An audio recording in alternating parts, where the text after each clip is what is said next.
but uselessness happening on a broad road that leads to destruction. Next screen. Look at the next verse.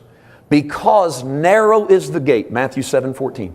Narrow is the gate, difficult is the way which leads to life, and there are few who find it.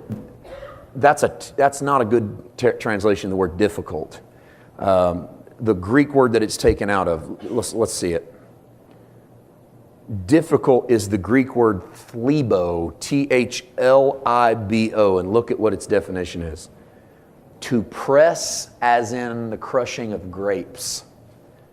Straight is the gate, and pressed is the way that leads to life, and few there be that find it. What does that mean? Let me insert Jesus here, if I might. Jesus came, lived as a man. Why did He live as a man and not a dog? I'm not being blasphemous.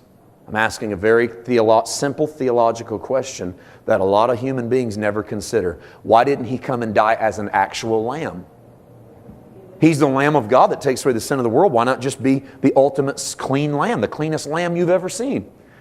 He needed to come and live as us, so that by living as us, He could taste everything we taste. He could taste our pain. He could taste our hurt. I don't mean commit our sin, but He could have our sin placed into Him at Calvary so that He could even know the pain of failure. He couldn't do that if He's a dog or a cat or a fish or a lamb or a bird, but He could do it as a man so that He can understand what a man goes through. At Gethsemane, which by the way is the Greek word for olive press, Jesus starts getting squeezed. He says to His Father, Father, if there's any other way for us to save man, let's do it. But if not, I'm going to drink this cup. What cup? This cup of grapes squeezed. I am going to be crushed if that's what it takes.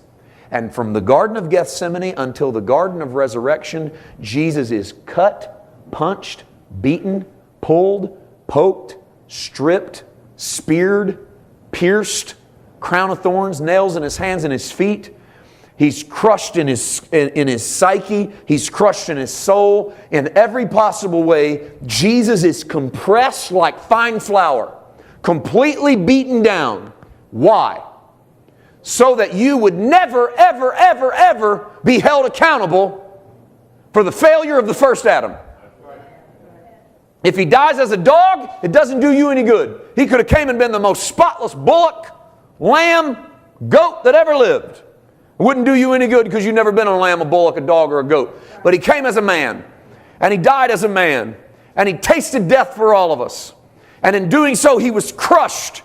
He was bruised, wounded for our transgressions, bruised for our iniquities. The chastisement of our peace was upon Him. Surely He hath borne our griefs and carried our sorrows. We did esteem Him smitten of God and afflicted. At Calvary, Jesus was pressed. Why did He need to be pressed? Go back one screen. Because narrow is the gate, and pressed is the way which leads to life, and there are few who find it.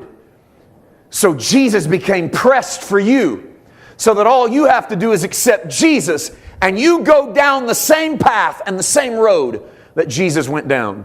I'm here to say to you, every area of your life that you don't surrender and allow His finished work to finish the work, you'll end up on a broad way that leads to destruction.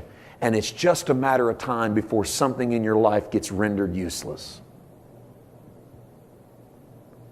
Let Him have it. He's been pressed. Why are you being pressed? He's already been pressed. Why are you being crushed? He's already been crushed. Why are you suffering? He has already suffered.